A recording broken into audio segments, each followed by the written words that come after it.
السلام علیکم ورحمۃ اللہ وبرکاتہ۔ نحمدہ ونصلی ونسلم علی رسولہ الکریم وعلی آلہ واصحابہ اجمعین، اما بعد فاعوذ باللہ من الشیطان الرجیم، بسم اللہ الرحمن الرحیم۔ ان اللہ وملائکتہ یصلون علی النبی یا ایہا الذین آمنوا صلوا علیہ وسلموا تسلیما۔ اللہم صلی علی سیدنا شفیعنا ونبینا وحبیبنا ومولانا محمد وبارک وسلم، صلاۃ و سلام علیک یا رسول اللہ صلی اللہ تعالی علیہ وآلہ واصحابہ اجمعین۔ ناظرین اکرام، اللہ رب العالمین کا بے پناہ فضل و کرم ہے کہ پھر ایک بار ہمیں رمضان المبارک نصیب ہوا۔ اللہ تبارک و تعالی ہمیں رمضان المبارک کی قدر کرنے اور اس مہینے میں خوب عبادتیں کرنے کی توفیق عطا فرمائے۔ حاضرین محترم، یقیناً یہ افسوس کی بات ہے ہمارے لیے کہ ہم باجماعت نمازوں کے لیے مسجد میں حاضر نہیں ہو پا رہے ہیں۔ باجماعت تراویح جس میں ہم پورے ماہ میں مکمل قرآن مجید سماعت کیا کرتے تھے، نہیں کر پا رہے ہیں، اور یقیناً یہ ہمارے لیے افسوس کا مقام ہے۔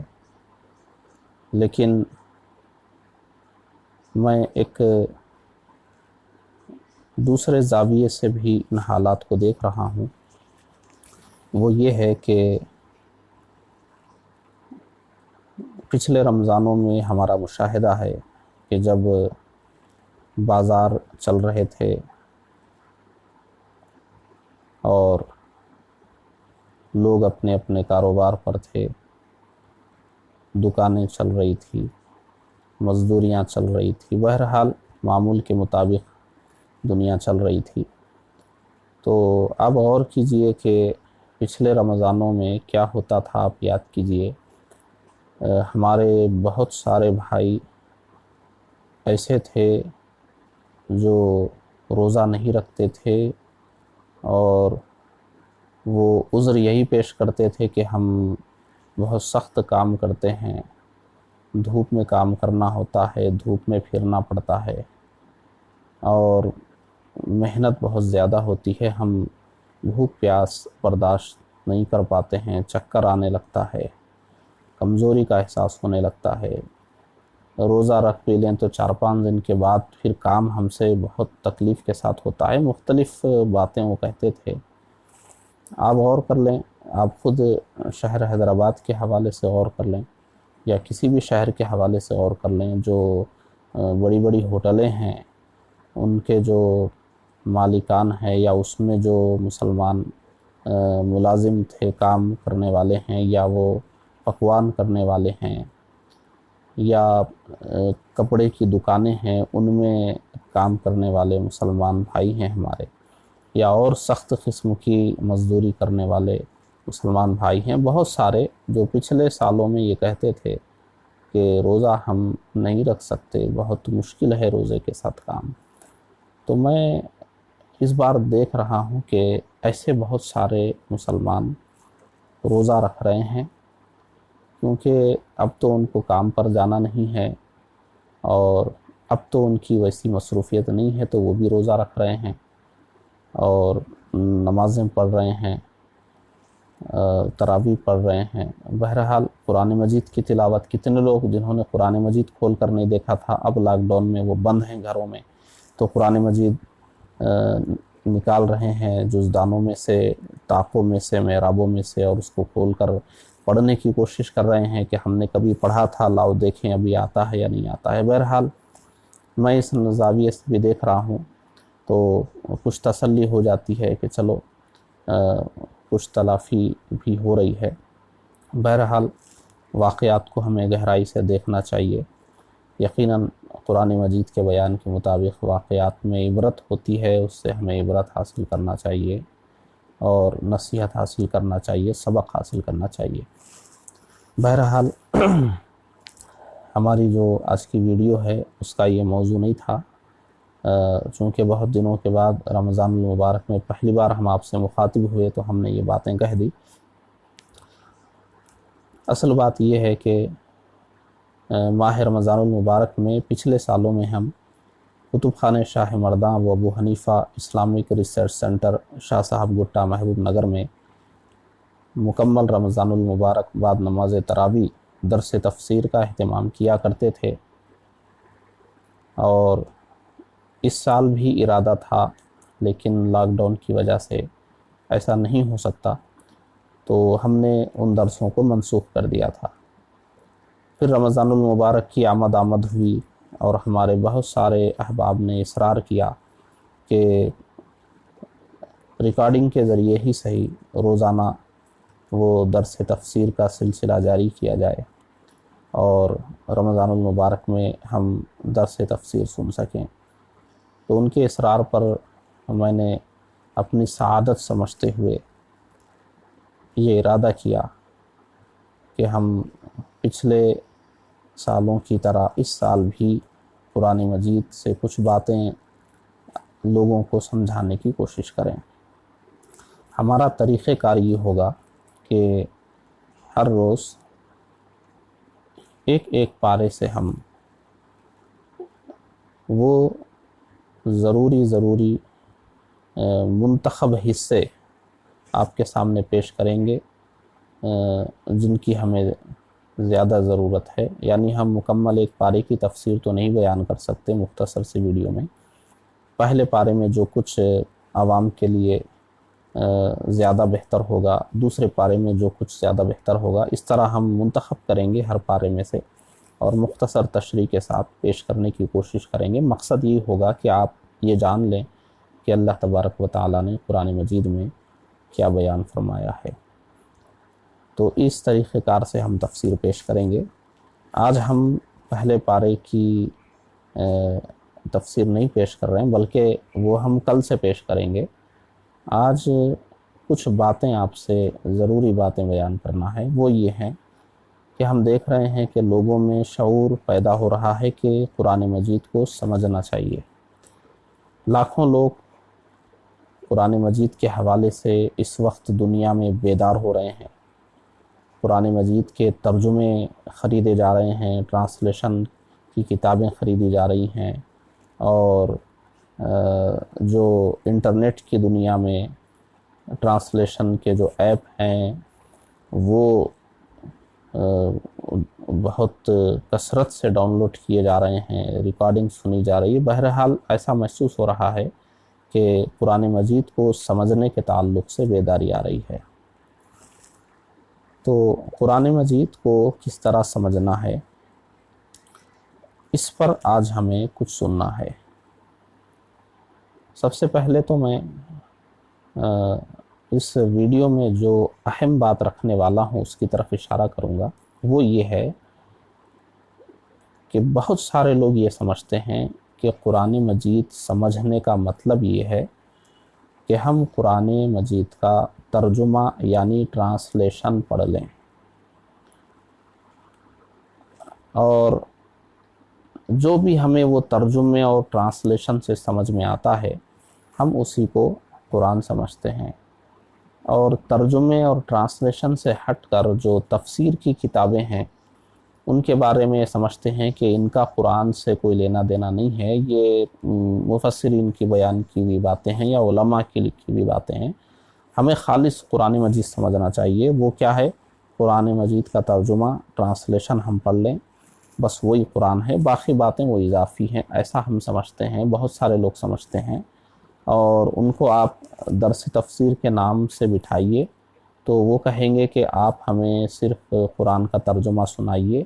اور یہ جو باتیں آپ بیان کر رہے ہیں مفسرین کے حوالے سے اور جو کچھ، یہ سب نہ بیان کیجیے، ہم کو یہ سب نہیں سننا، ہم کو صرف قرآن مجید سننا ہے۔ تو یہ لوگ یہ سمجھتے ہیں کہ قرآن مجید پڑھنے سمجھنے کا مطلب یہ ہے کہ بس ہم اس کا ترجمہ پڑھ لیں کسی بھی زبان میں، چاہے اردو میں، چاہے عربی میں، اردو میں، چاہے انگلش میں، ترجمہ پڑھ لیتے ہیں، اور ایک مرتبہ ترجمہ پڑھنے کے بعد وہ یہ کہتے ہوئے پھرتے ہیں کہ ہم نے قرآن مجید کو سمجھ لیا ہے، ہم نے قرآن پڑھ لیا ہے، قرآن مجید میں یہ بات تو نہیں آئی ہے، قرآن مجید میں یہ بات تو نہیں آئی ہے، یہ مسئلہ نہیں آیا ہے، یہ عقیدہ نہیں آیا ہے قرآن مجید میں، بس وہ ایسے ہی کہتے پھرتے ہیں۔ ایسے لوگوں کی اصلاح کی ضرورت ہے کہ انہوں نے آخر سمجھا کیا ہے، قرآن مجید سمجھنے سے وہ کیا سمجھتے ہیں؟ کیا صرف ترجمہ پڑھ لینے سے قرآن سمجھ میں آ جائے گا؟ قرآن ہے کیا؟ اب بہت غور سے سنیں یہاں سے، قرآن ہے کیا؟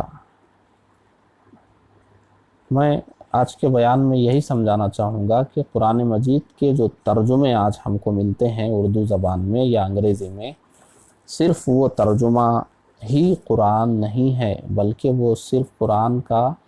ترجمہ ہے، وہ قرآن مجید کی مکمل تشریح نہیں ہے، مکمل بیان نہیں ہے۔ وہ قرآن مجید میں اللہ تبارک و تعالیٰ جو کچھ بیان فرمانا چاہتا ہے بندوں سے، وہ سب اس ترجمے میں واضح نہیں ہے، اس کی وضاحت کی ضرورت ہوتی ہے، اس کی تشریح کی ضرورت ہوتی ہے، اور اس وضاحت اور تشریح کو ہی ہم تفسیر کا نام دیتے ہیں۔ ایسا نہیں کہ وہ قرآن سے ہٹ کر کوئی الگ چیز تفسیر ہے۔ اب اس کی بھی دلیل میں آپ کو قرآن سے دیتا ہوں۔ آپ کہیں گے یہ سب آپ اپنی طرف سے کہہ رہے ہیں، آپ قرآن سمجھنا چاہتے ہیں تو پہلے آپ سمجھیے قرآن ہے کیا۔ تو آپ کو میں قرآن مجید میں بہت سارے مقامات ہیں، مگر ایک مقام سے آپ کو سمجھاتا ہوں، آپ یاد رکھ لیجئے۔ کون سی صورت ہے؟ سورہ قیامہ، 29ویں پارے میں ایک صورت ہے جس کی ابتدائی آیت بسم اللہ الرحمن الرحیم لا اقسم بیوم القیامہ، یہ ابتدائی آیت ہے سورہ قیامہ۔ اس میں اللہ تبارک و تعالیٰ نے بیان فرمایا ان علینا جمعہ وقرآنہ فاذا قرأناہ فاتبع قرآنہ ثم ان علینا بیانہ۔ یہ 3 آیتیں میں نے تلاوت کی ہیں، آپ دیکھ لیں قرآن مجید میں۔ اللہ تبارک و تعالیٰ نے ارشاد فرمایا کہ بے شک ہمارے ذمہ کرم پر ہے اے پیارے حبیب، قرآن مجید کو آپ کے سینے میں جمع کر دینا اور آپ کی زبان پر جاری کر دینا۔ قرآن مجید کو آپ کے سینے میں محفوظ کر دینا اور آپ کی زبان سے قرآن مجید پڑھوا دینا، یہ ہمارے ذمہ کرم پر ہے۔ دوسری آیت میں بیان ہوا جب ہم اس کو پڑھیں تو آپ اسے سن کر پڑھیں، یعنی جب جبرائیل قرآن مجید لے کر آئیں اور وہ آپ کے سامنے پڑھیں تو آپ قرآن مجید کے الفاظ سنیں اور آپ بھی ویسا ہی پڑھیں۔ پھر اس کے بعد بیان ہوا ثم ان علینا بیانہ، یعنی جب آپ نے یہ پڑھ لیا، قرآن مجید کے الفاظ اب تک پہنچ گئے، اب اس کے معانی بیان کرنا ہمارے ذمہ کرم پر ہے۔ یہاں پر مفسرین نے بھی یہ بیان فرمایا ہے کہ ایک تو خود ان آیتوں سے واضح ہو رہا ہے، پھر مفسرین کی بھی صراحتیں آ گئی کہ ایک ہے قرآن مجید کے الفاظ، ایک ہے قرآن مجید کے معانی اور مطالب۔ الفاظ جبرائیل علیہ السلام لے کر آئے اور وہ الفاظ حضور کے سامنے آپ نے پڑھ دیے اور حضور نے ان الفاظ کو یاد فرما لیا۔ ان الفاظ کا مطلب کیا ہے، معنی کیا ہے، یہ اللہ تبارک و تعالیٰ نے براہ راست حضور اکرم صلی اللہ علیہ وآلہ وسلم کے قلب مبارک پر القاء فرمائے۔ وہ جبرائیل علیہ السلام کا اس میں کوئی معاملہ نہیں ہے، اللہ تبارک و تعالیٰ نے آپ کے دل میں، اللہ نے حضور اکرم صلی اللہ علیہ وآلہ وسلم کو غور و خوض کرنے کا حکم فرمایا اور اللہ نے حضور کے قلب مبارک پر ان الفاظ کے معانی القاء فرمائے۔ یہی ان آیتوں میں بیان ہوا کہ اللہ تبارک۔ اب یہاں پر آپ دیکھیں،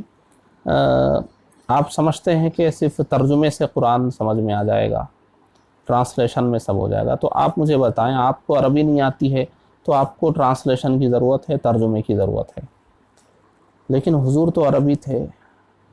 حضور تو عربی زبان سے واقف تھے۔ جبرائیل علیہ السلام جب الفاظ لے کر آئے حضور کے پاس اور حضور کو پڑھ کر سنائے، حضور نے ان کو پڑھ لیا، حضور نے سن لیا، وہ عربی میں ہیں، حضور کو تو ٹرانسلیشن کی ضرورت نہیں ہے ترجمے کی، تو اس کا ترجمہ تو حضور کو معلوم ہو گیا۔ لیکن ترجمہ معلوم ہونے کے بعد بھی اللہ تبارک و تعالیٰ یہ ارشاد فرما رہا ہے کہ ان الفاظ کے معانی اور مطالب کیا ہے وہ ہم آپ کو بیان کریں گے، سمجھائیں گے، یہ ہمارے ذمہ کرم پر ہے۔ تو آپ اس میں غور کریں کہ صرف ترجمہ اور ٹرانسلیشن ہی قرآن نہیں ہے، بلکہ اس کے معنی اور مطالب کو بیان کرنا پڑتا ہے، بہت کثیر ہیں۔ یہ کسی انسان کا کلام نہیں ہے۔ دنیا میں جو انسانوں کی لکھی ہوئی کتابیں ہیں، اس میں بہت ساری کتابیں ایسی ہیں کہ ان کی تشریح کے لیے لمبی لمبی کتابیں لکھنی پڑتی ہے، کیونکہ ان انسانوں کی باتیں اتنی معیاری ہیں۔ تو انسانوں کے کلام میں اتنی گنجائشیں ہیں، تو یہ اللہ کا کلام ہے، یہ صرف ترجمے سے آپ سب کچھ سمجھ لیں گے؟ اس کے اندر تو معانی کا سمندر موجزن ہے، بہت تشریح کرنی پڑے گی اس کی، بہت کچھ کتابیں لکھ کر سمجھانا پڑے گا کہ اللہ تبارک و تعالیٰ کیا فرمانا چاہتا ہے، اور صرف ترجمے سے یہ کام نہیں ہوگا۔ آپ دیکھیں، اسی لیے قرآن مجید کے جو ترجمے چھپتے ہیں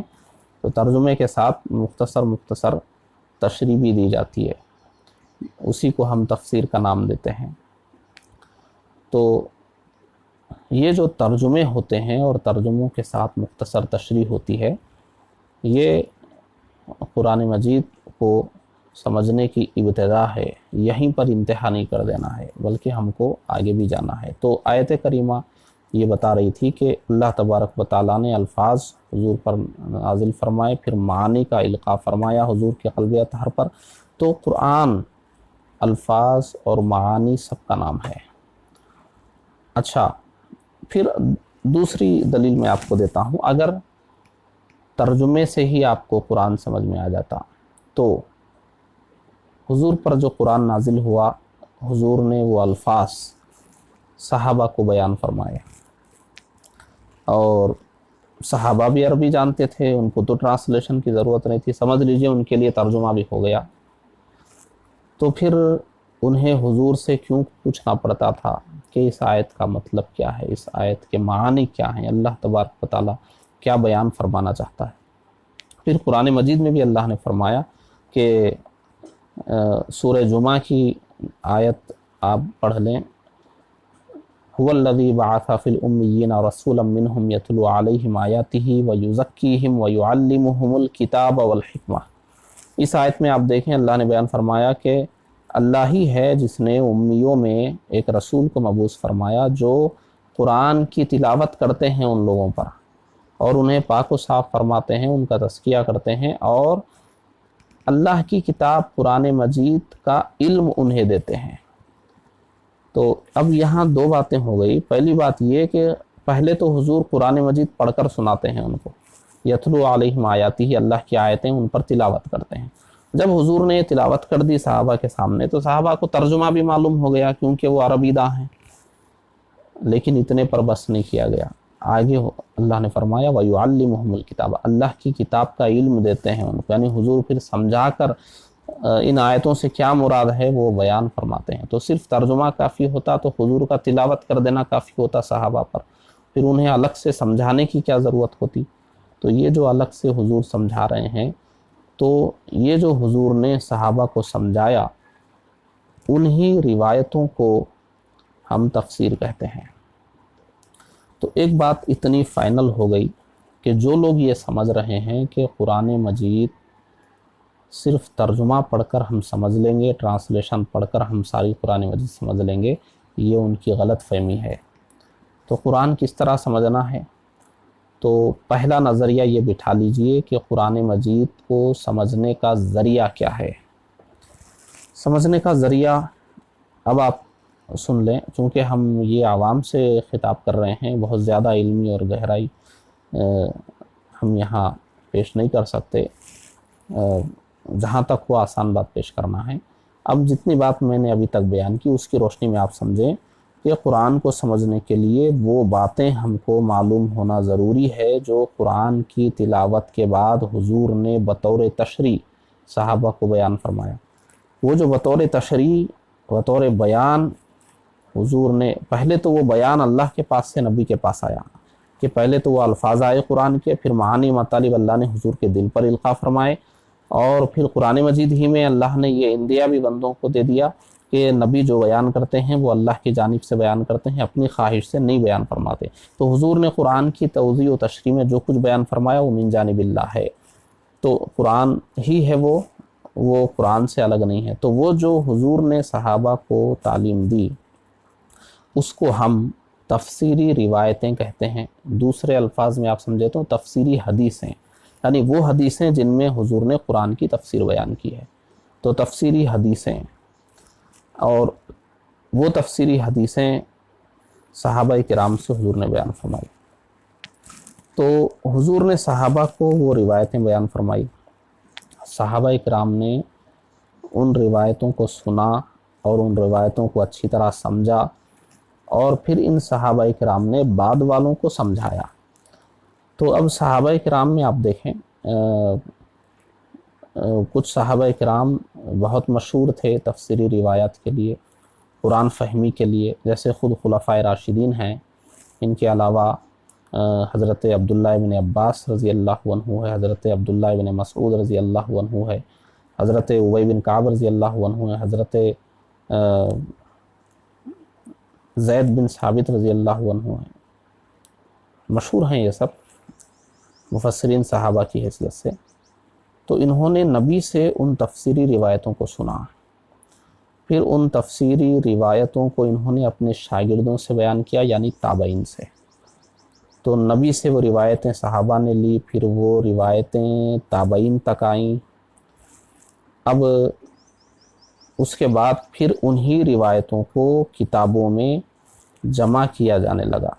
پہلے تو حدیث کی کتابوں میں ہی تفسیر کی بھی حدیثیں بیان ہو جاتی تھی، الگ سے تفسیر کی کتاب نہیں ہوتی تھی، لیکن بعد میں پھر الگ سے مستقل تفسیر کی کتاب بننے لگی اور تفسیری روایتیں اس میں جمع ہونے لگی اور مکمل تفسیر کی کتاب علیحدہ تیار ہونے لگی۔ تو اب وہ جب کتابیں تفسیر کی ہوئی تو اب آپ سوچئے وہ تفسیر کی کتابیں کیا قرآن سے ہٹ کر ہیں؟ نہیں، بلکہ قرآن ہی کو سمجھانے کے لیے نبی نے جو باتیں صحابہ سے کہی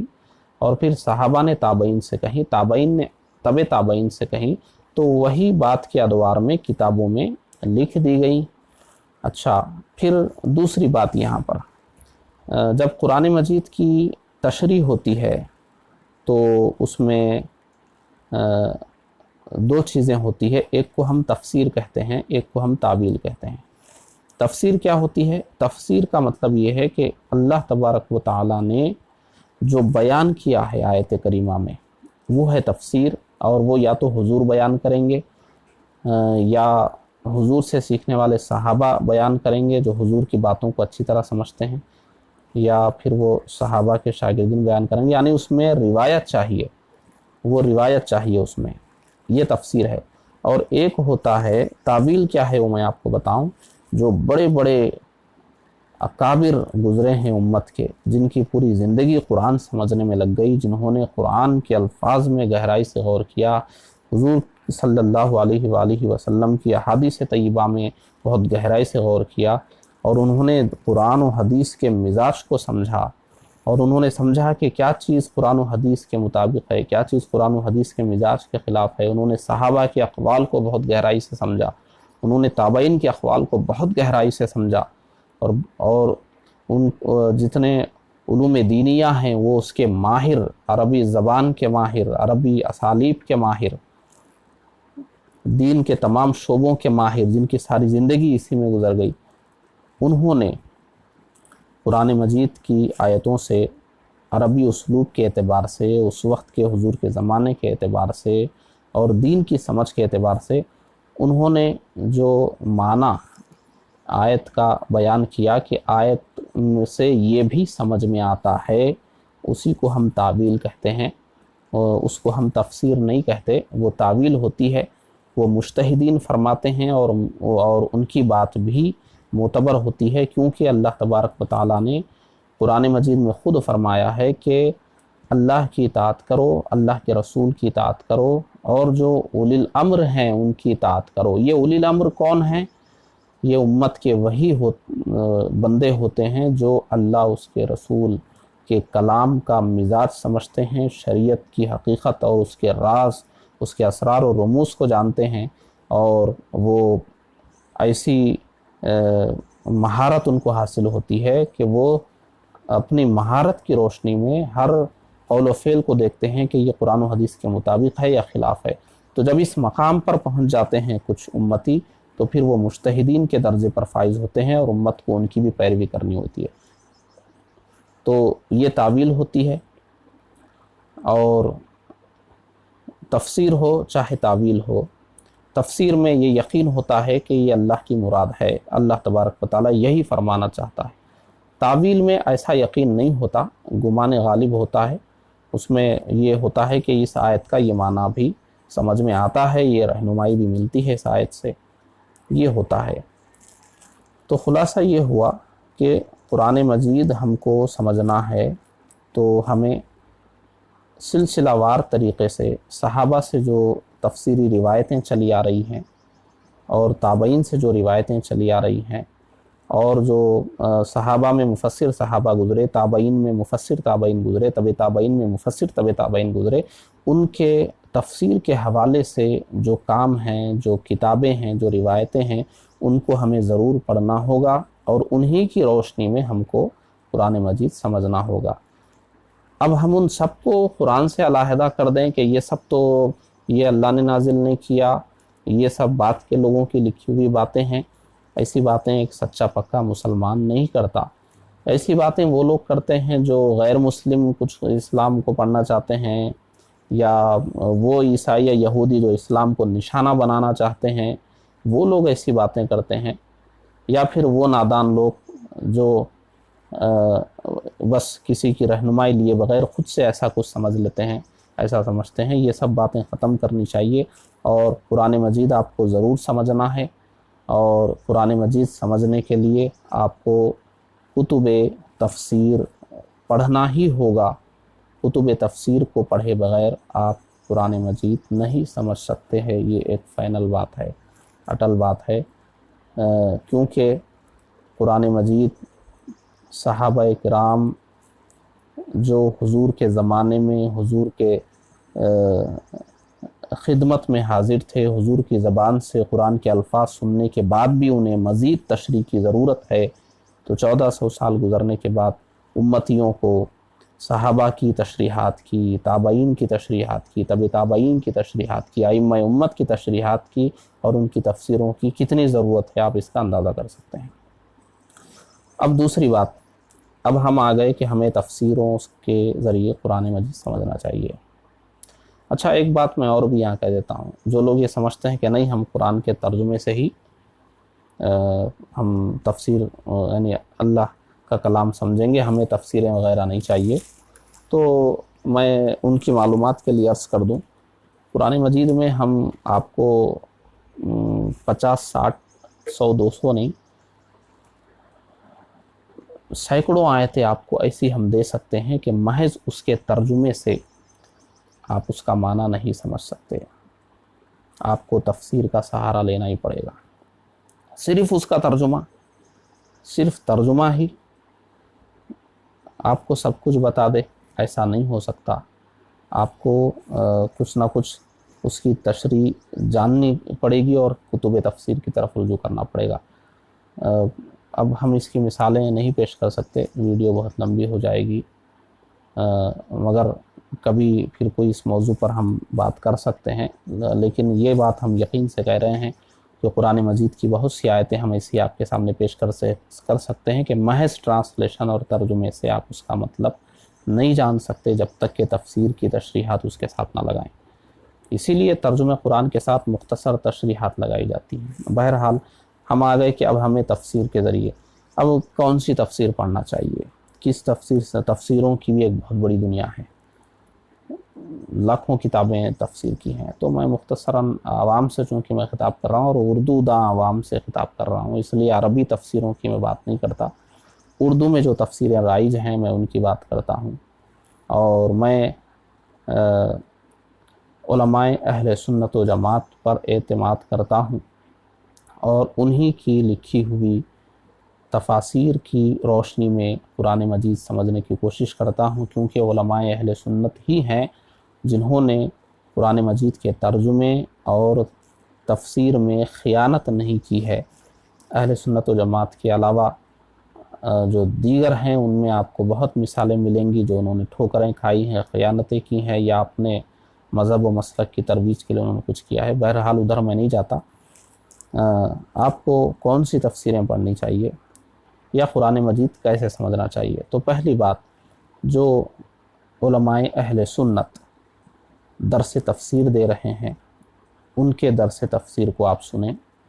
سن کر اگر آپ قرآن سمجھنا چاہتے ہوں تو علماء اہل سنت کے جو درس تفسیر ہو رہے ہیں ان کو آپ سنیں۔ دوسری بات ہے، کتابیں آپ پڑھنا چاہتے ہیں تفسیر کی تو بہت زیادہ ہیں، میں مختصر میں چند کتابوں کی طرف اشارہ کر دیتا ہوں۔ پہلے تو آپ اعلیٰ حضرت علیہ الرحمۃ والرضوان کا ترجمہ قرآن کنز الایمان، جس کے ساتھ تشریح اور تفسیر بھی خزائن العرفان کے نام سے ہے، صدر الافاضل حضرت نعیم الدین مراد آبادی رحمۃ اللہ تعالیٰ علیہ کی، پہلے آپ یہ مختصر میں ہیں، آپ اس کو پڑھ سکتے ہیں۔ ترجمہ اور ساتھ میں تشریح ہے، یہ ساتھ میں تشریح بھی ہے، صرف ترجمہ نہیں، ساتھ میں تشریح بھی ہے، وہ بالکل مختصر ہوا، اس کو آپ پڑھ لیں۔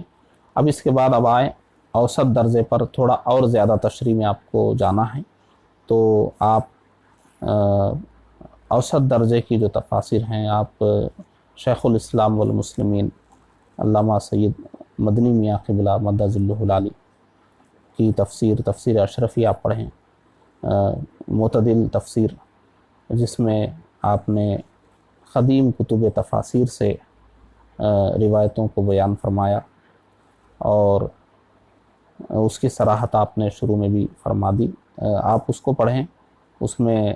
کافی وافی تشریح ہے اور آپ میں بہت اس میں اصولی باتیں بھی آپ کو مل جائیں گی، قاعدے قانون بھی مل جائیں گے۔ یہ بہت زیادہ طویل بھی نہیں ہے، معتدل ہی ہے۔ اور اسی انداز میں آپ تفسیر صراط الجنان بھی پڑھ سکتے ہیں، جو دعوت اسلامی کے ایک مفتی صاحب نے لکھی ہے، نام ذہن میں نہیں آ رہا مجھ کو، مفتی ابو القاسم صاحب یا مفتی قاسم اتاری صاحب، ایسے کچھ نام ہیں، ذہن میں نہیں رہا، ذہن میں تھا میرے۔ تفسیر صراط الجنان آپ پڑھیے، اور آپ بہت تفصیل میں جانا چاہتے ہیں تو غلام رسول سعیدی علیہ رحمۃ الرضوان کی تفسیر تبیان القرآن پڑھیے۔ یہ سب ہیں، آپ ان کو پڑھ سکتے ہیں، ترتیب وار ان کو پڑھیں، آپ کو قرآن فہمی حاصل ہوگی۔ اور دوسری بات، اردو میں کچھ تفسیریں دستیاب ہیں، جو جیسے تفسیر ابن عباس یا تفسیر ابن کثیر، میں ان کے بارے میں بتا دیتا ہوں، کیونکہ تفسیر ابن عباس کو لوگ سمجھتے ہیں بہت پرانی تفسیر ہے، صحابی رسول کی تفسیر ہے، اور تفسیر ابن کثیر بہت صدیوں پرانی ہے، بہت بڑے عالم دین کی ہے، اس کو ذرا اعتبار کے ساتھ لیتے ہیں۔ مختصر بیان کر کے میں بات ختم کر دوں گا۔ تفسیر ابن عباس جو مارکیٹ میں دستیاب ہے، جو الگ سے کتابی شکل میں ہے، دراصل وہ تفسیر ابن عباس کی وہ صحیح شکل نہیں ہے۔ تفسیر ابن عباس کیا ہے میں آپ کو بتاؤں۔ حضرت ابن عباس رضی اللہ تعالیٰ عنہ جو رئیس المفسرین ہیں، ان سے تفسیر کی جو روایتیں آئی ہیں، جو کتب حدیث میں، کتب تفسیر میں پھیلی ہوئی ہیں، ان کو دراصل تفسیر ابن عباس کہتے ہیں، جو صحیح سند کے ساتھ ہے۔ اب یہ جو ایک کتاب جمع کر لیے ہیں، اس میں سب کیسی کیسی روایتوں کو جمع کر لیے ہیں، عبداللہ ابن عباس رضی اللہ عنہ کی طرف منسوب کر کے، اس میں ہر قسم کے راوی ہیں، نامعتبر سندیں اس میں موجود ہیں، اور رتب و یابس سب کچھ اس میں جمع کر لیا گیا ہے، اور اس کو تفسیر ابن عباس کا نام دے دیا گیا ہے۔ آپ یہ غلط فہمی دور کر لیں، عوام سے میں کہہ رہا ہوں، تفسیر ابن عباس کا مطلب یہ نہیں ہے کہ صحابی رسول حضرت سیدنا عبداللہ ابن عباس رضی اللہ عنہ نے بیٹھ کر کوئی تفسیر لکھی ہو، اور وہ جو کاغذات تھے وہ کتابی شکل میں جو آج ہمارے سامنے ہیں یہ آپ نے لکھی ہے، ایسا نہیں ہے۔ بعد میں لوگوں نے اس کو جمع کیا ہے، اور اس میں چونکہ ان کی روایتیں یہ لوگ منسوب کر کے ان کی طرف روایت کی ہیں، تو تفسیر ابن عباس کا نام دے دیے ہیں۔ عوام یہ سمجھتی ہے کہ یہ صحابی رسول کی لکھی ہوئی تفسیر ہے۔ صحابی رسول نے، حضرت عبداللہ ابن عباس رضی اللہ عنہ نے اس طرح کوئی تفسیر کی کتاب نہیں لکھی ہے۔ بلکہ آپ نے جو روایتیں اپنے تلامذہ کو بیان کی ہے، آپ نے جو تابعین کو تفسیر کی روایتیں سنائی ہیں، وہ تابعین سے پھیل کر طب تابعین تک گئی، وہاں سے ائمہ مفسرین کے پاس آئی، تو محدثین نے، مفسرین نے اپنی اپنی کتابوں میں مختلف مقامات پر اس کو بیان کیا۔ تو یوں تفسیر ابن عباس، یعنی ابن عباس رضی اللہ عنہ کی بیان کی ہوئی تفسیر مختلف سینکڑوں کتابوں میں پھیلی ہوئی ہیں وہ روایتیں۔ اب یہ کتاب میں چند روایتیں جمع کرنا اور اس کو بالکل اس طریقے سے پیش کرنا یہ نہیں ہے، اس لیے آپ ذہن صاف کر لیں۔ یہ جو تفسیر ابن عباس ہم کو ملتی ہے، اس میں تمام روایتیں معتبر نہیں ہیں، اور اس کی سندوں پر بہت کچھ کلام کیا گیا ہے، اور اس میں ہر قسم کی سندیں ہیں۔ ایک بات یہ ہو گئی۔ دوسری بات، تفسیر ابن کثیر کا بھی ترجمہ ہمارے پاس ملتا ہے، اور لوگ بہت شوق و ذوق سے اس کو پڑھتے ہیں۔ میں اس حوالے سے بھی بالکل ذمہ دارانہ انداز میں کہہ رہا ہوں کہ تفسیر ابن کثیر یہ جو لکھنے والے ہیں، یہ ابن تیمیہ کے شاگرد ہیں، اور ہمارے بزرگوں نے اس کا اقرار کیا ہے، اور خود اس کا ترجمہ کرنے والوں نے بھی اقرار کیا ہے بعض، کہ انہوں نے ابن تیمیہ کے عقائد اور ان کے نظریات کو اس تفسیر میں کچھ نہ کچھ کیا، بلکہ بہت اس کی وکالت کی ہے، اور اس کو انہوں نے ثابت کرنے کی کوشش کی ہے۔ بہرحال ابن تیمیہ کی شاگردی کا حق انہوں نے اس تفسیر ابن کثیر میں ادا کر دیا ہے، اور ہمارے علماء کرام رہنمائی فرماتے ہیں کہ تفسیر ابن کثیر معتبر تفسیر نہیں ہے، اس سے پرہیز کرنا چاہیے، عوام کو اس سے پرہیز کرنا لازم ہے۔ یہ ہمارے علماء کے الفاظ ہیں، اور وہ ہم کبھی تفسیر ابن کثیر پر بات کریں گے تو بہت تفصیلی بات کریں گے، مگر مختصر میں سمجھ لیں کہ تفسیر ابن کثیر اور تفسیر ابن عباس، یہ جو بہت زیادہ لوگ اردو ترجمہ اس کا لا کر پیش کرتے ہیں کہ تفسیر ابن عباس میں ایسا ہے، تفسیر ابن کثیر میں ایسا ہے، تو بہت زیادہ آپ اس سے اثر لینے کی آپ کو ضرورت نہیں ہے، گھبرانے کی ضرورت نہیں ہے۔ آپ کا مسلک و منہج اور آپ کا مکتب فکر بہت مضبوط دلائل پر قائم ہے، اور اس کے پشت پر 1400 سال سے اکابر امت کے دیے ہوئے دلائل موجود ہیں۔ تو قرآن مجید کو آپ کو سمجھنا ہے، اور اس انداز میں سمجھنا ہے۔ بات طویل نہیں ہو سکتی، پھر ایک بار میں عرض کرتا ہوں کہ ہمارا طریقہ کار یہ ہوگا کہ ہم روزانہ ایک پارے میں سے جو بھی ہم عوام کے لیے زیادہ مناسب سمجھیں گے اس کو بیان کریں گے۔ بالاستعاب یہ تفسیر کا بیان نہیں ہے، منتخب مقامات سے ہم بیان کریں گے، اور عقائد کی، اعمال کی، اخلاق کی اصلاح کی کوشش کریں گے، اور یہ کوشش کریں گے کہ ہم قرآن مجید سے اپنی زندگی سنوار سکیں اور اپنی آخرت بنا سکیں۔ اللہ تبارک و تعالی ہمیں ایک توفیق عطا فرمائے۔ وآخر دعوانا ان الحمد للہ رب العالمین۔